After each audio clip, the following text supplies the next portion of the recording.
frequency that is mostly optical, infrared, and so on. Okay?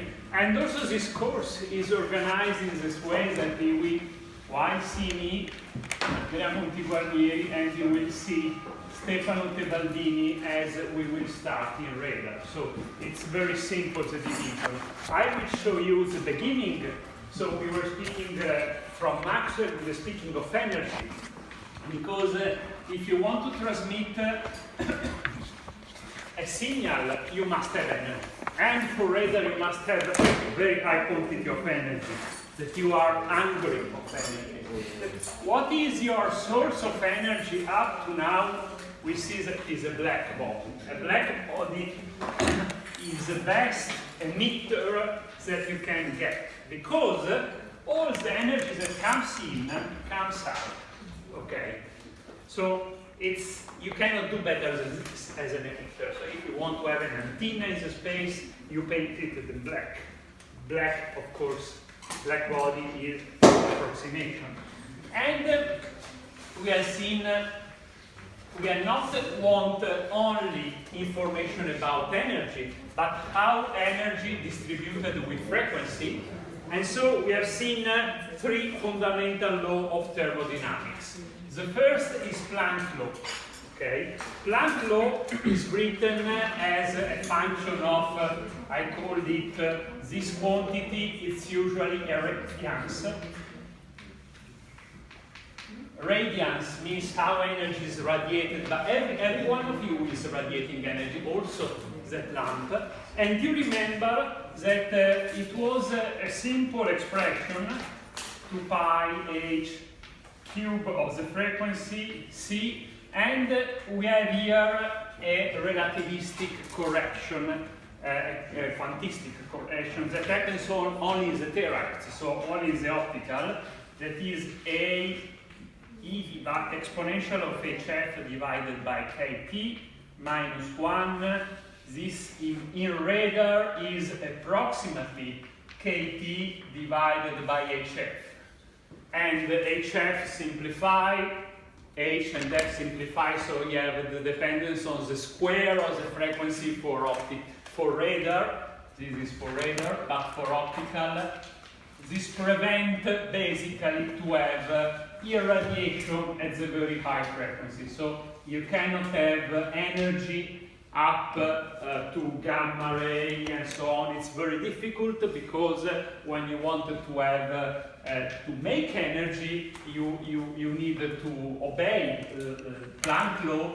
That means that energy is h multiplied by f. So, and this is a number, so it's energy for one particle.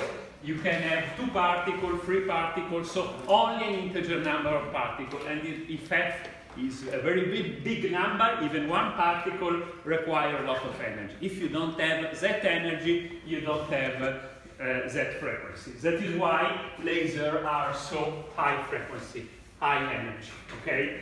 Because the frequency is high. But not only for this, there is another trick that I will show you later. But what is this radiance? Actually, this is Planck, it's a spectrum. So it's an amount of radiance that depends on the spectrum. When you write radiance, remember that the unit is watt per frequency divided by the surface. So divided by square meter. But if you wanted to understand how you use this is a spectrum, and this is the surface of black body. The one that is radiated. So you consider here, and you consider that this is the surface radiating the energy. So the bigger the body, the bigger for the radiance. So the radiance is normalized divided by the surface of the surface of the body. Then, when you integrate the radiance over the full frequency, so this is basically watt divided by hertz, frequency is hertz. Okay. Frequency is unit is hertz, that is 1, dimension it is 1/2. this is power, watt divided by hertz. When you integrate, you remember that you find the Boltzmann law. This is Planck, so the second is Boltzmann. Boltzmann law says that P is sigma T4. And this is very simple, because now we have integrated, and this is only watt divided by square meter. So the bigger the surface. And this is very simple, that tells you, if you know the temperature, you know the power of the meter. Or if you know the power of the meter, you can get the temperature, okay? Remember that this is, I call the Boltzmann constant, and this is Boltzmann law, but the correct name is Stefan Boltzmann of the law. So in some book, this is called the Stefan constant, okay? By the way, you can find my book, and here you find the list of all the equations, all the constants that we have. Now I wanted to rewrite these two equations in a format that is more convenient for us. What is more convenient of us? Here you have a black body that is a source of emitter, and here you have a receiver that has a surface that is orthogonal to the black body, because the quantity of energy depends on this surface. So here you have an irradiation, okay? And here on this surface, you can get only a fraction of the total energy that is irradiated, okay? And what you are really interested in is the total power generated by the black body divided by the unity of area. So divided by the area, the total area, orthogonal, and this happens, of course, at a certain distance d that you should know. Your distance, this can be the sun, this can be you are receiving on the earth, this can be the lamp, so I should know how much distance I'm from the black body. And of course, if we want this, and we relate, for example, to Boltzmann, that is the total power, I can say that this is the total power divided by the area of the black body, okay, I try this way, multiply by, again, the area of the black body. If approximately, we are thinking that if we are very far, our black body is like a point source. So we can approximate its total area as the total area of a sphere, that is 4 pi the radius of the black body square, okay? I write in this because this is Boltzmann law, is a number that we know, okay? Remember that is sigma T4, okay? Sigma is the Stefan constant, and we want to know how much of this total energy occur with respect to the surface at the distance d. Okay, the fraction per square meter that we get at the distance d. Of course, I have to divide by the whole sphere that is located at the distance d. So I have to divide by 4 pi d squared. Okay. So if you divide by 4 pi by divide by 4 pi, this is the relation that it's more useful for me, because express the watt per unitary area at the receiver. So I'm here, I know your distance, I know how much power I get. Okay. But this is can be expressed in a more simple expression, not by putting the distance, that people don't want to put the distance and the radius of the body, by looking at the angle. Because if you know, you remember, I should know, in an angle on the plane, if I have an angle of this length at a distance that is d, okay, so this length divided by d, they can define this angle that is theta. So the angle theta, you remember, that is L divided by D. Okay? L is the length of the circle that is centered in the position. This is the usual definition of theta. And if you compute this, in which let us say, dimension you get the angle? In degree or in radians? Radians.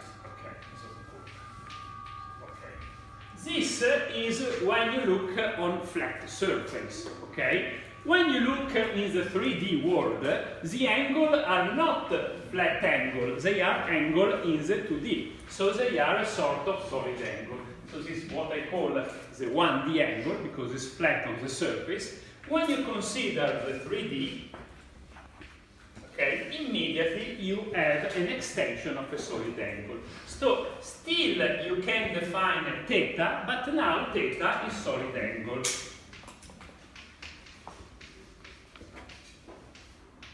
But this is not different from the 1D, as the fact that you take instead than the length of a circle, you take a portion of the spherical surface. So here you measure your spherical surface. So the angle, let us call not theta, let us call omega.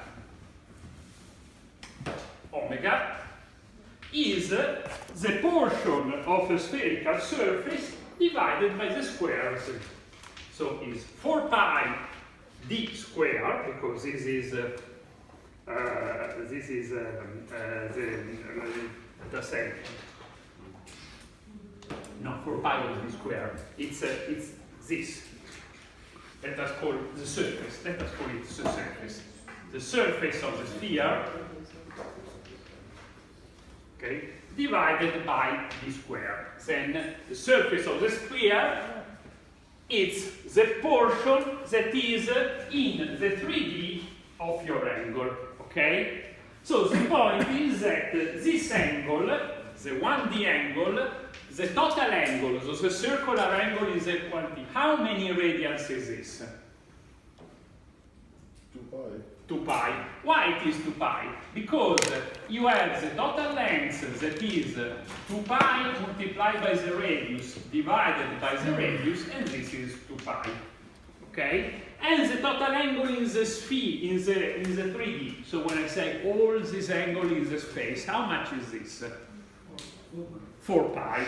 Okay? So omega dot, here I was anticipating, is the complete surface of the sphere, and this is true, that is 4 pi d square, divided by d square is 4 pi, okay? So, plane angle, radians, 2 pi, the complete angle. Volume angle, the unit is steradians. I write it as R, okay? This is steradians, okay, are radians in this direction and radius in the other direction. It's like a product, you see. The dimension is the surface divided by the square. You remember this is the length divided by the length. So this is the ratio between two lengths. And this is the ratio between two square lengths. 1 and 1 is like a product of two angles. Okay? You must be very familiar with this, because in our course, the sensor, the geometry, the system is always 3D, okay? So we are not anymore on the blackboard, we are in the space. And we need these angles, okay? So why I put this in this equation? Because if you look at this, it's very close to be an angle, let us say a solid angle. In fact, consider that you are here, okay, in this point, and this is the total black body, and the black body is observed under a certain solid angle, omega, okay? Okay, so how much is this solid angle omega that you can write, okay? Omega is the ratio between this surface this should be a sphere, but if you are very, very far, I can take, instead of the spheric portion, I can take just a tangent, that means the circle. The circle is pi plus the radius of the black body, the square. So, divided by the square of the distance. Okay? That is just more handy to us is the omega, I write is BB, the solid angle under which from my receiver I observe the black body. Okay, then we will do some exercises. But the point is that if you look here and you look here, you see that here you have really omega. So this is the top divided by the area of the black body, that you remember is sigma 4, multiplied by pi and multiplied by omega of the black body. Okay? And this is more an easy function to use. In fact, the Stefan Boltzmann law, I can write in this way. But this is difficult to use, okay? Because this is the power divided by the area. Remember that this expression is the area of the black body, okay? So you must know the radius of the black body. Instead, if you use the other expression, you use this one, okay? You use this, and you multiply by this, okay? And you use P, that is equal, it's very similar to that one, pi sigma T4, okay, and stop, okay. If you write in this way, what you are expressing, okay, you are expressing a power, okay, so watt, divided by what, okay, divided by, you see, is power divided by area cross, okay, by square meter. This is the area cross, the area of the receiver, okay. This is the amount of energy that you get here per unitary area, okay, of your receiver, okay. Your area, not the area of the black body. So is the total power normalized as the area of the receiver. Of course, if I think of the solar cell, the bigger the solar cell, the bigger the power. So if you want to see how much energy I get from the solar cell, I multiply this by the surface orthogonal. So if the solar cell is so and the sun comes from there, the equivalent surface is smaller. And then also divided by the unit angle under which I found, so steradians, under which I found the black body. So steradians, remember, is the omega in which I observe my black body. Okay? Do you understand? Because this is a question, it's more easy to you to be used. Because it's all written as a function of the receiver. This is the receiver area, and this is the angle under which the receiver observes the black body. And usually, in literature, in Wikipedia, everywhere, you find this version of the equation. Likewise, also this expression, if you write in, sorry, here, no, the pi is down. There should be an error. I was trying to do a look in the top. Yes, it's here. Okay, it's it. The pi is down. Okay, because this is okay. You have to divide it. Okay. So, what I did, I just take the previous equation and I divide by pi. But the difference is big, because the previous equation was a power by surface of the transmitter, and this is a power by the surface of the receiver and the solid angle, okay? And if I wanted to write the Planck law in the same way, I just drop the pi and I get the same result. So this is again the power multiplied by Hertz divided, but now it's no more the surface of the receiver. This is my cross unit of receiver cross-section, and divided by steradians. And that is the definition of radians. So radians is watt divided by second, divided by square meter, and divided by steradians. This is pretty simple to use. Okay? So let us, well, of course, instead of putting this equation in frequency, you can put so another version of Planck is to write the spectrum instead of frequency in wavelength. In radar we use more frequency, in microwave use more wavelengths. So how you do basically? I want to show you a graph. Here you have a power spectrum, okay? So this is a frequency and this is a power. So it's what I call a radiance, okay? Then remember that frequency is related to the wavelength by this equation, okay? So this equation is actually, do you know what is this equation in the, oh, well, or lambda is C divided by F, is the same. So if I put an x-axis here, and I want to put a lambda here, so what is C divided by F like geometric shape? You remember, you study at epsilon is 1 divided by x, for example. You remember? Or xy, it's equal to 1. What is this kind of figure? Hyperbola. So is this. Okay.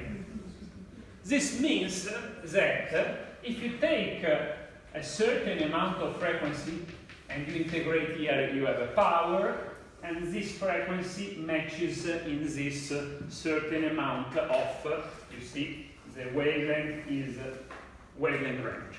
At this frequency length corresponds to this frequency. So this is a delta F that becomes a differential, and this is a d lambda. Okay? And in the d lambda you should put the same power, the same area as this. Okay? Here, these two areas should be the same, and then you write another function that is again a power, again a reflectance, but this is a power in function of f, this is a power in function of f. As this is not a straight line, it's not a linear the relationship, you have a distortion. So this curve tends to be distorted in this, you have here less interval, so you have higher peak, so the peak moves in this direction with respect to here. This is very important to know because, of course, it's easy to understand that the third law of thermodynamics, that is Wien law, it's, you remember, the Wien law is a law that give me the temperature and they provide you the color, okay? Or the opposite, okay? So it says, where is the frequency in which you have maximum emission for the sun, for the temperature of the sun? It's quite easy to say that it is the optical. So the sun makes the maximum emission exactly where your eyes looks. So our eyes are made very accurately because they see where the sun is the maximum emission of frequency. And the Wien law computes that, how they do. You just compute the derivative of the radiance and you find where the derivative of the radiance is 0 and then you find the frequency. And I remember, I brought you the Wien law, that the frequency is this number. It's 5, it is a terahertz range. 10, if I remember, 1019, okay? Multiplied by the temperature, okay? It's not easy to use this expression. Usually you don't see this expression. So you see the other expression where the radiance is 0, okay? But this, it's not exactly you can derive by this and then you make this relationship and you get this. Because this you compute as imposing that delta R divided by delta F is 0, but then you multiply by delta F divided by delta lambda. To get this, you get this, and you approximate it to be 0, okay? And since delta F is C2 lambda, delta F divided by C2 lambda is minus C divided by lambda squared, and of course you have to take the amplitude, okay? And in this case, you take this function that you write in terms of lambda and you multiply by this, and you have a solution that is slightly different. The final equation is that lambda max is a very simple function that is approximately 3000 micron divided by temperature in Kelvin, okay? Micron. It's more easy to use this, okay? Why? Because you put, for example, the sun is 5000 micron. This is 2000 micron, so 2000 divided by 3000 divided by 5000 is very close to 1. It's slightly less than 1. 1 micron is the frequency, 0.7 micron is the frequency, for example, of the green, okay? The limit between the red and the green, so the frequency very close to the lower frequency I get. And this is the top. So the top here and the top here are not in the same position because you have a distortion of the spectra, okay? That seems at first glance strange. So if you compute the top here, and this is it's so-called a wavelength, and then you make F is C divided by lambda, you get a slightly different number from this one. Okay? So if you make all the evaluation and they do not give the same number, it's normal because this distorts the spectrum. And this shape is distorted, so you see the top is moving in this direction. So this distortion makes the top, when you write in terms of wavelength, moved in this, because it's a strange distortion. Of course, it's a non-linear distortion. You see, this relation is non-linear, so it means that you're scaling this, you're increasing, you're amplifying the different portion by different amount. But then, it's of course only a definition, because when you see a color, you remember that a color usually is a weight of many colors. It's not exactly a single frequency, so it does not change too much for our observation. Then let us start from this equation, okay, this more useful equation from us, and make the same exercise that I did in the past lesson. In the past lesson I was a little hurried, so now we have a little more time to do the exercise in the good way. And you see that everything is simpler if you want to do the exercise. So let us assume, for example, the sun, okay, that is here. Here you are on the earth, and then if you ask how many watt per square meter you get. So last lesson I was very hurried and I don't have time to complete. So here is the sun. You remember that the sun is at the distance d. Okay? R is the distance d. Then we will put the number. Okay? D is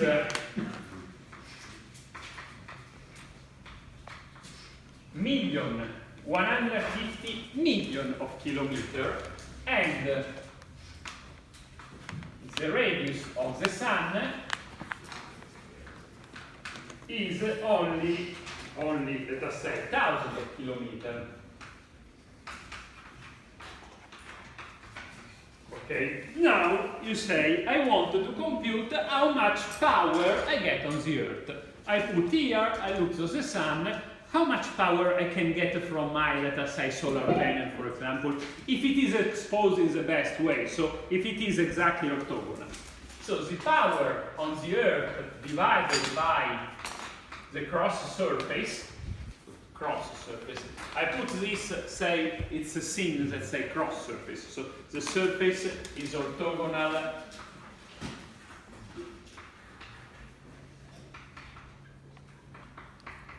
to the radiation, and I can write what is the temperature, because this is, you remember, the sigma T4 that comes from Boltzmann divided by pi, because I express in unit of receiver. And then I should multiply by the solid angle of the black body. Okay? Simple. Okay? You understand? So this is the solid angle that you observe from the Earth. So the solid angle is this angle. Okay? So this surface is approximately phi r dB r sun square. That is the surface of the circle divided by the distance of the sun. Okay? So this number is this. Okay? This number is this.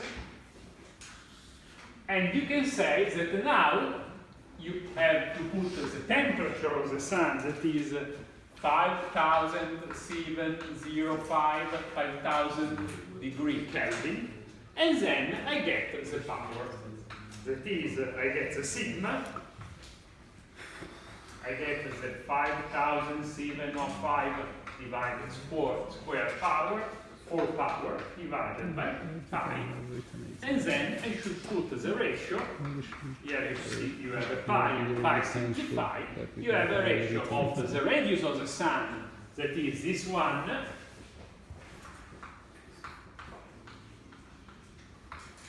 divided by, okay, this.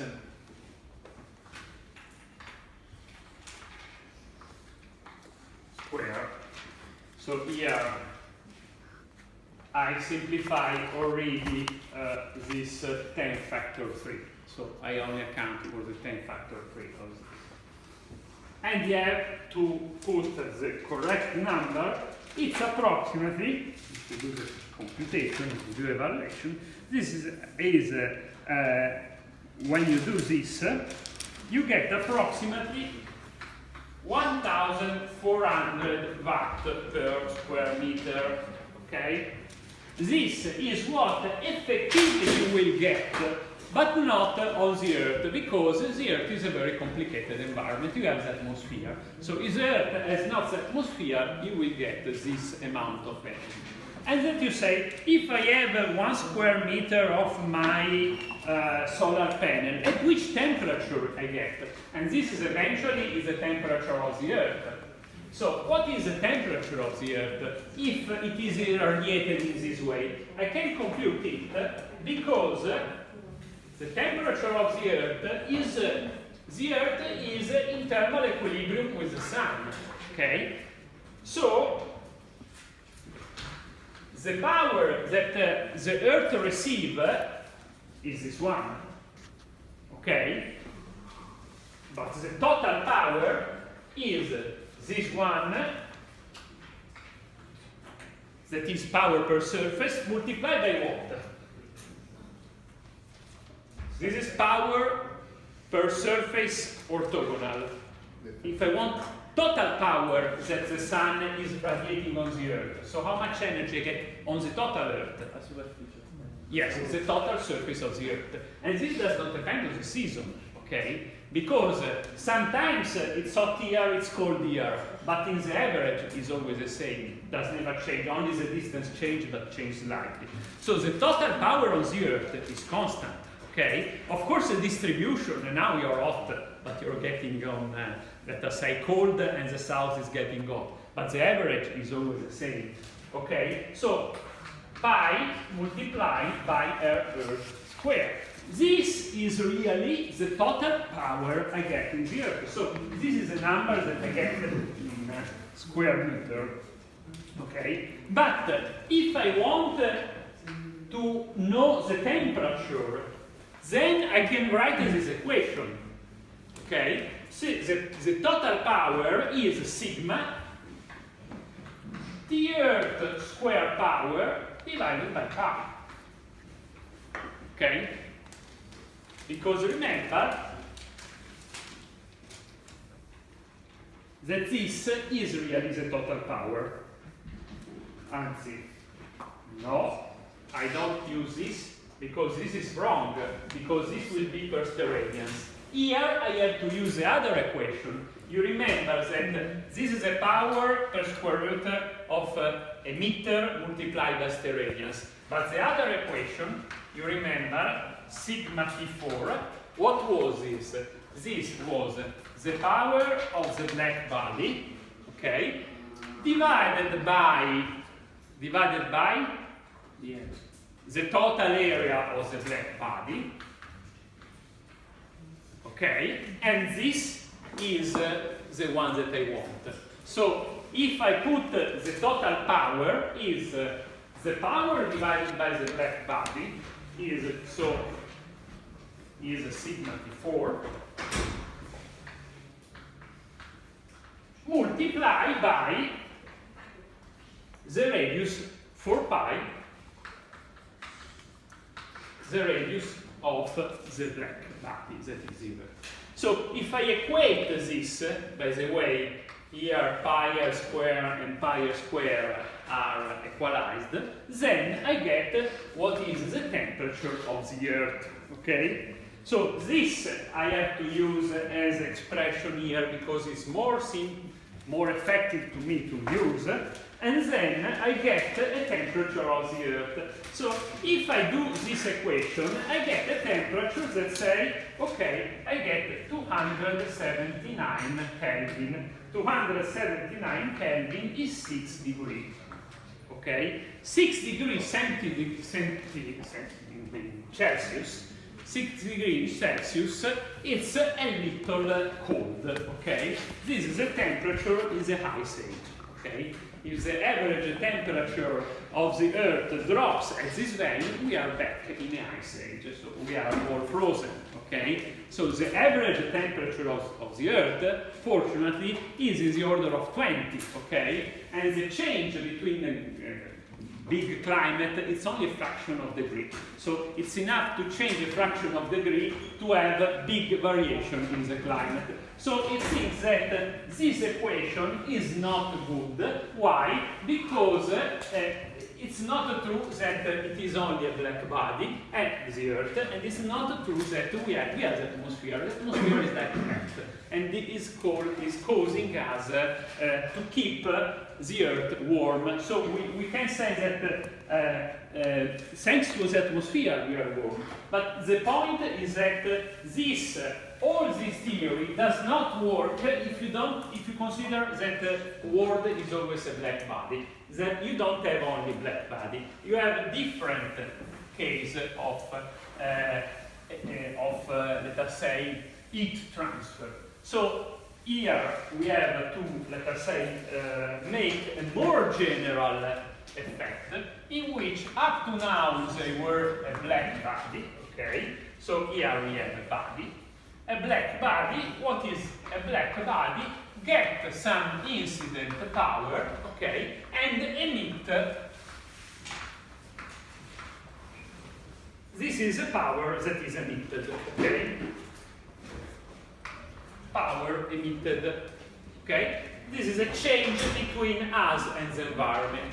I get power by electromagnetic radius, and I emit this power. For the black body, all the power that is incidence is emitted, okay? But the real world is not like so. For example, who are white are more fresh than the black. Why?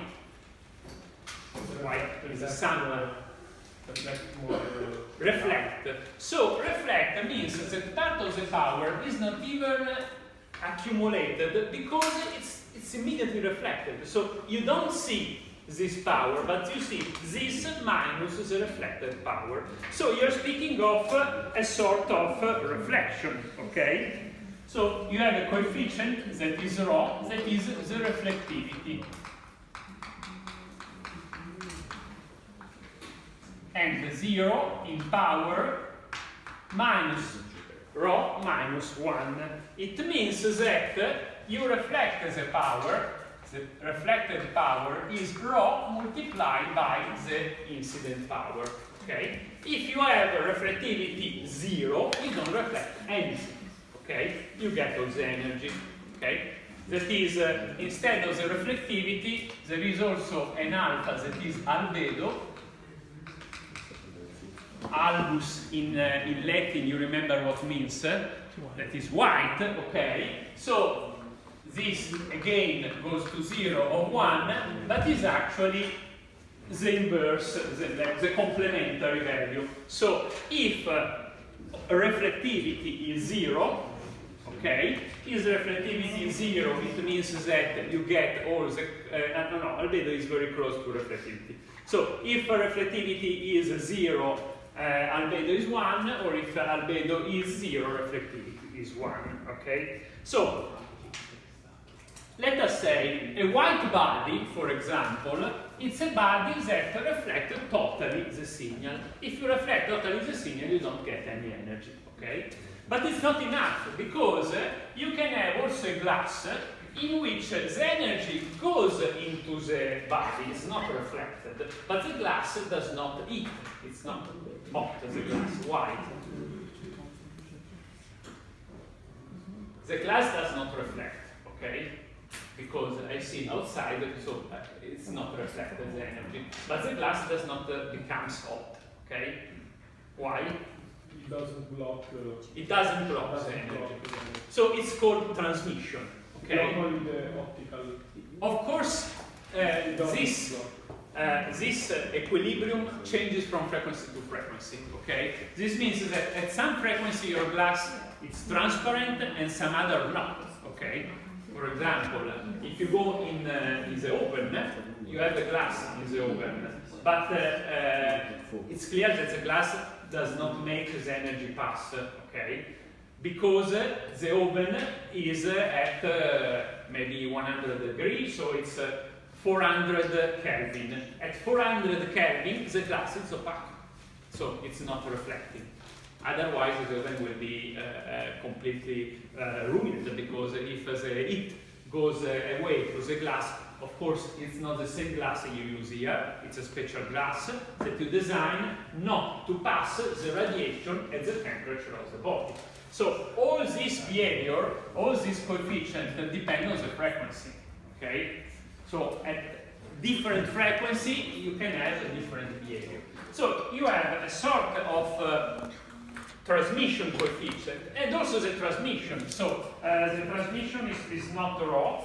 The transmission is well, I don't use alpha as albedo, but because the transmission coefficient is alpha in my book, is alpha multiplied by PE. Okay? So from one side we have the total power, that is the incident power. Okay? The power that goes in. From the other side you have a black body, that is the emitted power. Okay? The emitted power, if it is not a black body, it's only a portion. So this is emissivity. Okay? The total incidence power, or it is reflected, or it is get in the body and then emitted, or is it transmitted. So it's reflected with a portion that is rho multiplied, rho multiplied by, P, rho multiplied by P. This is the emitted power, okay, that is a fraction of the total, okay. So the total, or it is emitted, or it is this, I called it the reflectivity, T reflectivity, or it is emitted, or it is reflected, and this is the power reflected, or it is transmitted, alpha P E, and this is the transmitted power. So this relationship, that remember, it is in an average and can change from frequency to frequency. So you should make the integral all over the frequency and the integral in time. Say that the total power, or it is emitted like a black body, or it is reflected like a white body, or it is transmitted like a glass. But usually you have some emission, some reflection, and some transmission. This is Kirchhoff's law. Okay? In practice, it's very simple to make, let us say, a table in which you can put the three coefficients just to understand this concept. So, let us consider reflectivity, emissivity, alpha, rho is reflectivity, so this is transmissivity. Transmissivity, reflectivity, emissivity. So, for example, if I put 1, 0, 0, okay, I have a body that is totally transmitting and, of course, no reflection, no reflection, no emission. This, what is it? Which body is this? Transparent, pure transparent.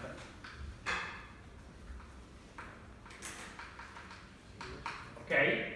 Then I can have 0, 1, 0. Okay? This is a body that has total reflectivity. Okay? The energy goes out. It does not transmit. It does not get energy. What is this body? White. Okay. And this is a third case in which you have a body that gets all the energy and put all the energy black. This is the black body. That was we considering before, and it's clearly to understand that these three coefficients should sum to 1. So the relationship alpha plus rho plus emissivity should be 1. Okay?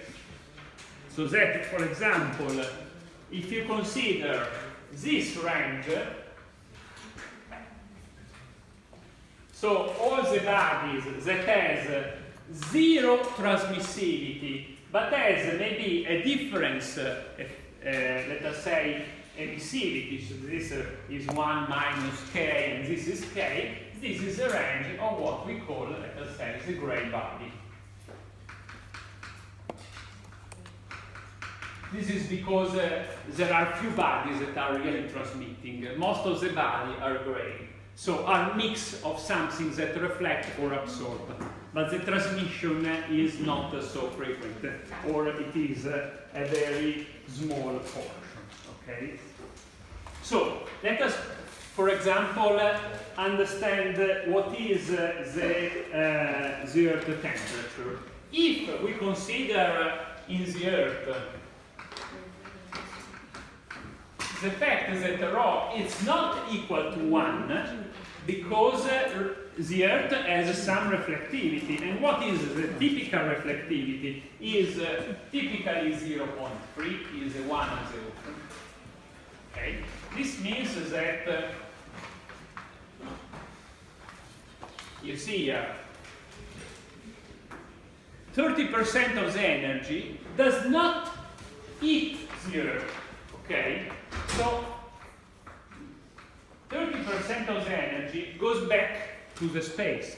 So 70% of the Earth, so 0.7 of the energy goes in the Earth, okay? This means that we have to modify our thermal equilibrium. 0.7% of the incoming energy goes to the Earth. So we have to modify the thermal equilibrium. So the thermal equilibrium before was that the Earth temperature is the square root of the total power of the Earth divided by, you remember, we have sigma and we have the total surface of the Earth. Now we have to modify it. And you remember this was leading to 5 degrees, okay? Now we have to modify it because the Earth is reflecting. And so you don't put the Earth, but you put 70% of this power, okay?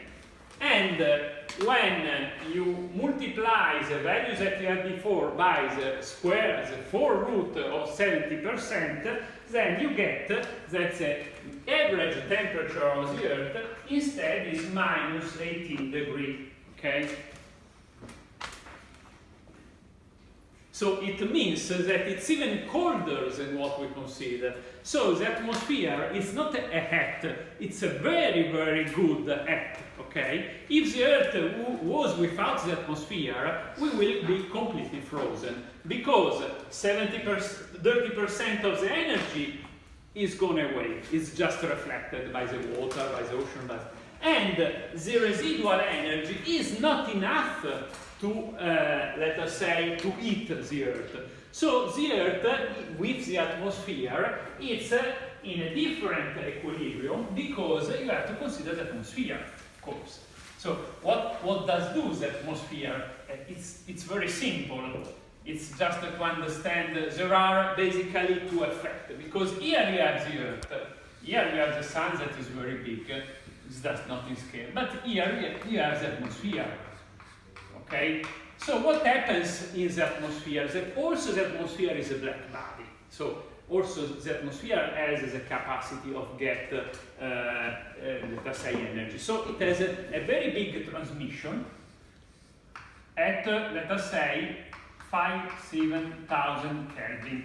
Okay? But when the energy goes to the Earth, there is the fact that the energy from the Earth goes to the space, but does not go to the space because it goes to the atmosphere, and the atmosphere puts back some of the energy again on the Earth.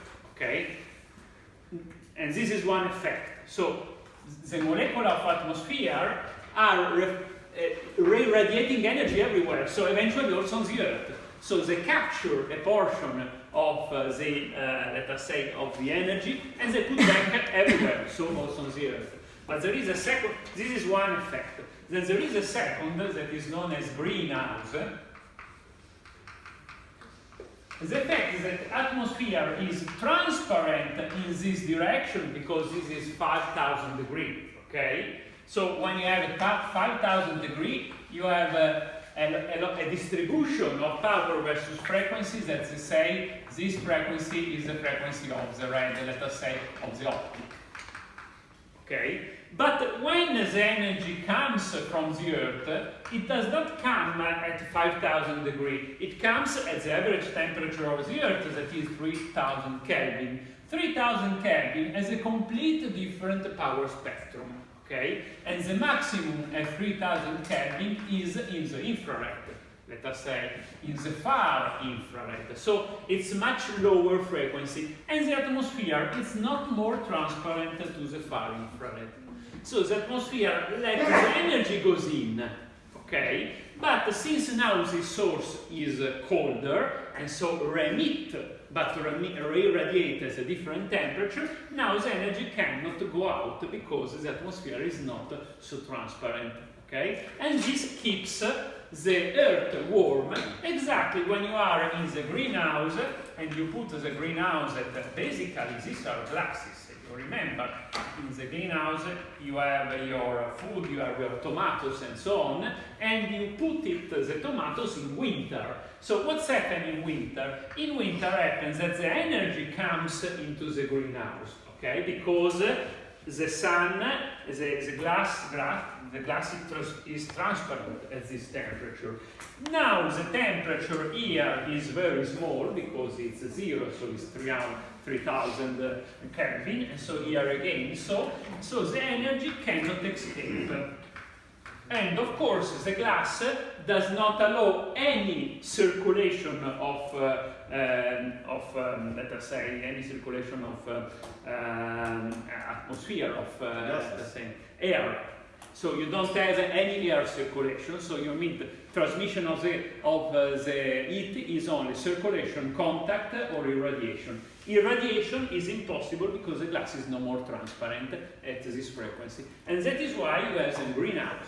But the greenhouse you have if you park, for example, your car into the open in winter, and you get in the car when you have gone skiing, and the car is hot inside, even if outside is very cold. It's hot exactly for this case. It's just an exchange of temperature. I prepared just to show you this very simple exercise to understand. For example, let us do the exercise of the bicep. So this is what is keeping the earth, let us say, at a good temperature. So let us make the simple exercise of the bicep. I have the bike, but if you have the motorbike, it's even worse, okay? You have the bike saddle, and you have it in summer or winter. After some times, if it is at the sun, it's very hot, okay? You may be armed, but it's not so. So how much hot? So how much temperature can get a bike saddle? Okay.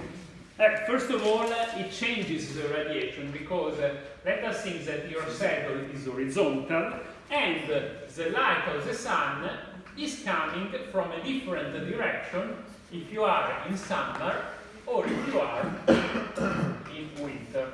Let us say that we put some reference angle. This is this, okay? So you can consider or the elevation angle C or the inclination angle phi. Phi is this one. Okay, it's the same. And you have to consider that if you wait some time, the saddle of the bike becomes and goes into thermal equilibrium with environment. Okay?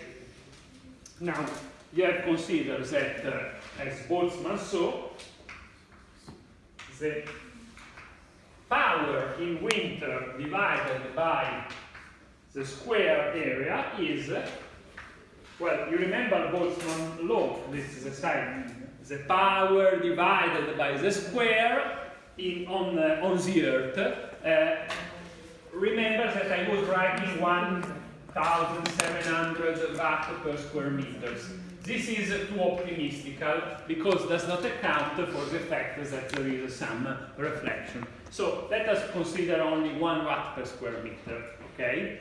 The power per cross area. But I have not to put this number because this will be the cross area. So it will be this area, okay? Instead, my area is not cross, okay? So the power that goes to the area and this power that goes to the area is not the same value, okay? This means this is the cross area and this is the equivalent area.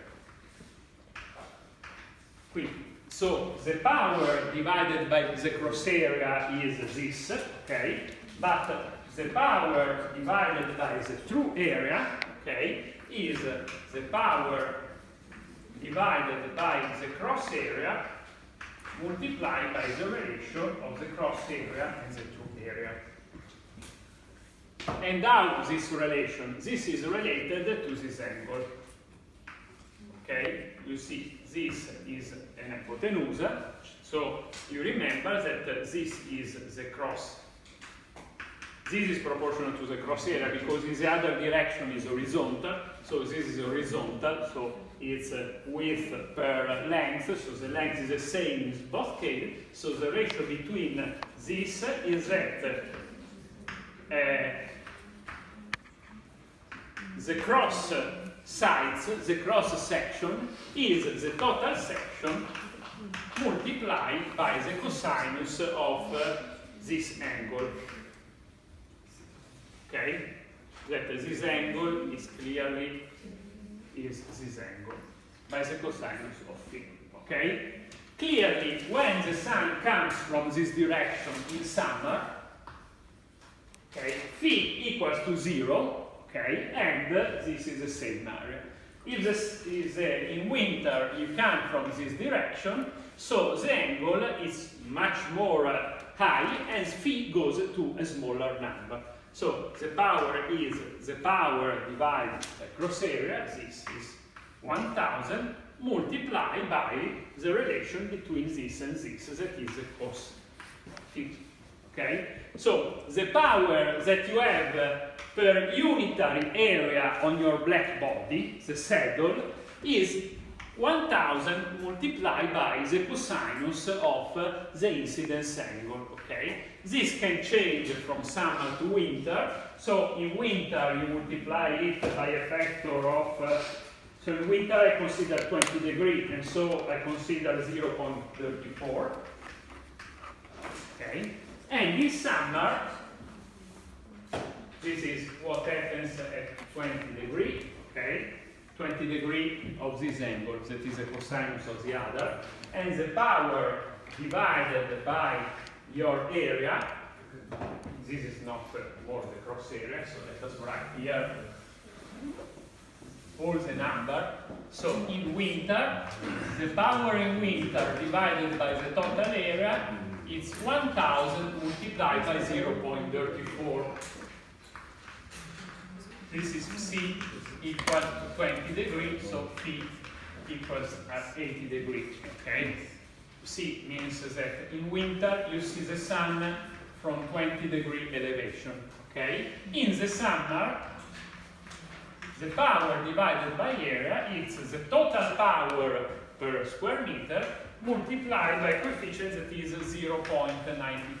And 0.92 you compute by an angle that is 77 degrees. So this means that this is psi.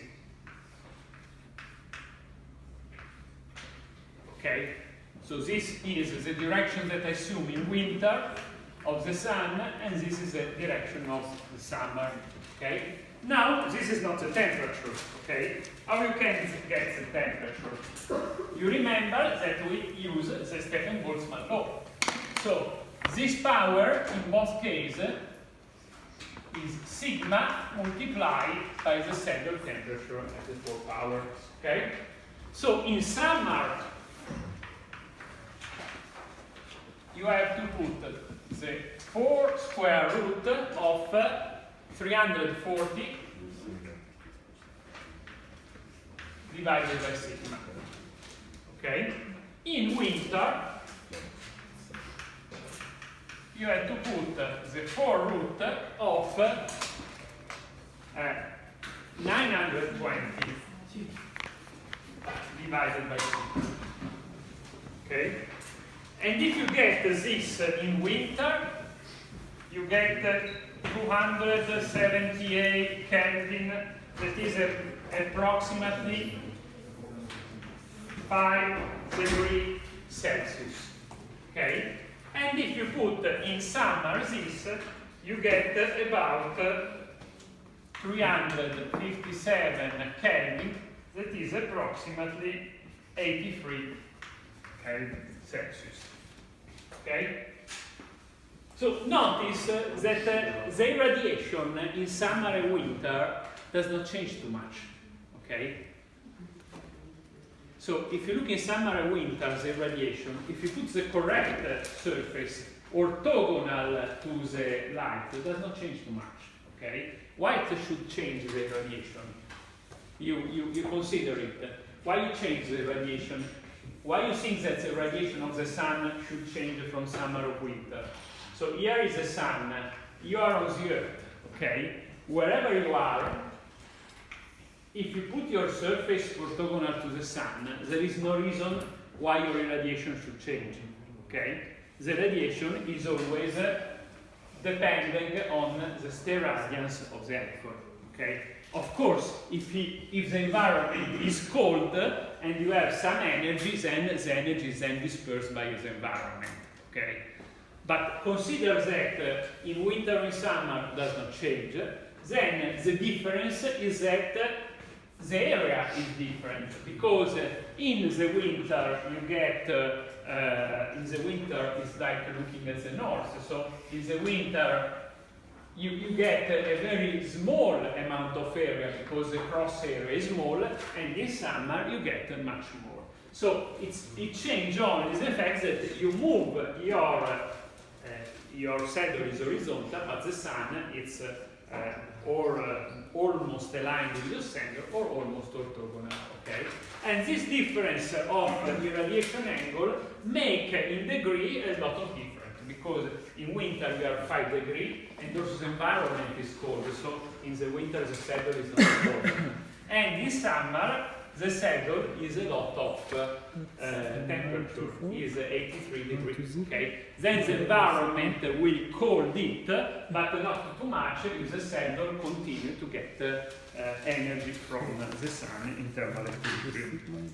Okay, this is just an example. I want to make you another example. You understand this? More or less clear.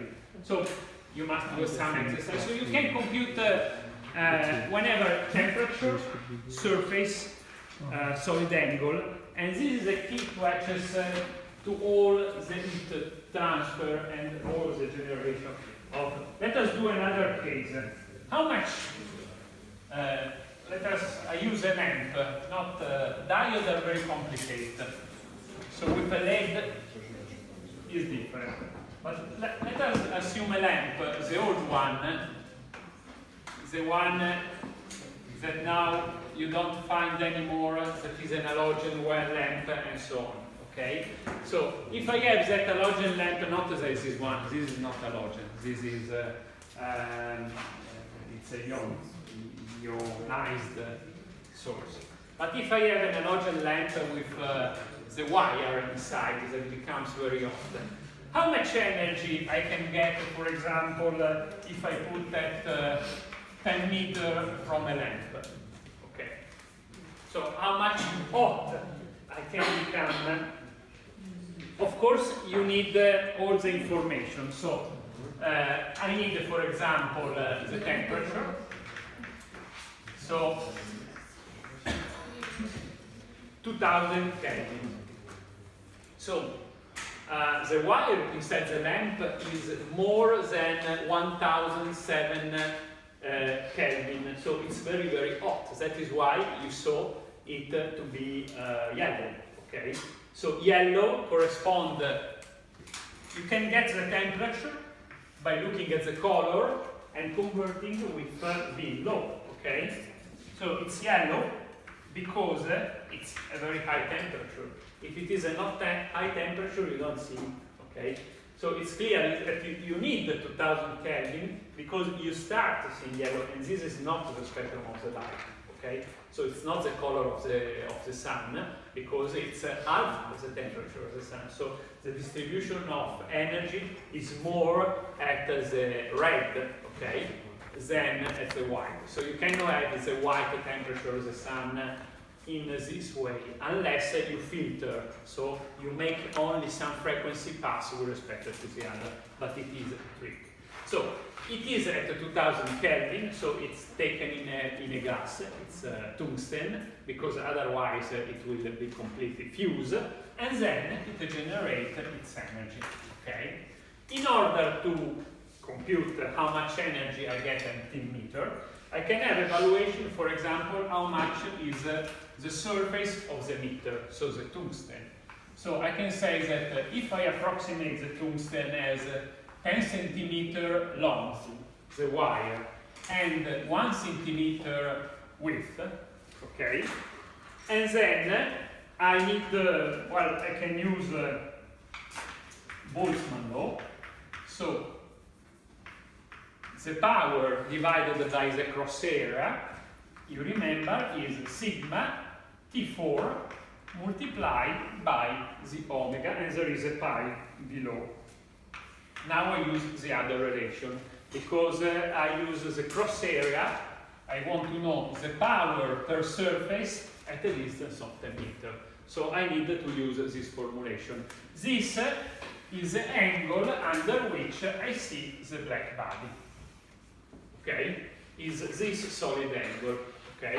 So I first compute omega. Omega is the area divided by the square root of the distance. Okay? The area is approximately this number. So the area is 0.1 multiplied by 0.01, 10 centimeter multiplied by 1 centimeter, divided by the square root of the distance, that is 100 meters. Okay? So the solid angle is, this is 10 minus 1, this is 10 minus 2, and this is 10 plus 2. Okay? Minus 5. Okay, 10 minus 5. For the sun, this angle was, I computed it, for the sun, this angle, the solid angle, let's say omega sun, is in the order of 6 times 10 minus 5. Okay, so this means that you get a lamp from 10 meters. It's smaller than the sun seen from the Earth. It's 6 times smaller. So the sun is 6 times bigger. Okay, and 6 times make a significant value in the power that you receive. Okay. Then you consider to put. Now I have this, and so you have to put the sigma. You put the temperature. 2000 at 4 temperature. With the sun is 6. Not 2, okay? So is 6 is 3 times by 3 times by 3 times by 3 times. It can be 4 power of 3 times, and 4 power of 3 times is 81. So the sun has 81 the factor due to the higher temperature of the sun, okay? And it has a factor of 6 due to the angle, so this is approximately 500 more the energy, okay? And then multiply by 10 minus 5, and then divided by pi, okay? And this, if you do in this way, I'm sure that the result should be in the order of 9 watt by square meter, where the sun, you remember, where we're considering 107 watt, 700 watt per square meter. Okay? So if you put your solar cell now in the lamp, that is a source at this temperature, okay, 2000 degrees, you get, let us say, 200 less power. So this means that your solar cell, that power your phone or your calculator does not work so good when you have the lamp or when you put in the sun, because you get a much lower temperature and a much lower solid angle. Okay? If you try with this light, it's even worse, because the temperature goes lower, lower, and lower, even if this light is a very big surface. So the surface increase, maybe a factor of 5 or 4, but the temperature goes down. Maybe this is less than 500, okay? So does not change too much with respect of a lamp, of a tungsten lamp. And of course, if you have your solar cell, it's better to put in the sun. Also, if you put in the sun, you see it's hot. And if you go this does not create energy, okay? It's just ruled by this relationship. I don't want to go on now because we have completed a very good, also very good number of exercises to understand and to evaluate how much energy I can get, including, remember, reflection and transmission. So all the basics, and you find it on the book if you wanted to look at some point, because sooner or later we start with the notebook to provide you a note. Okay?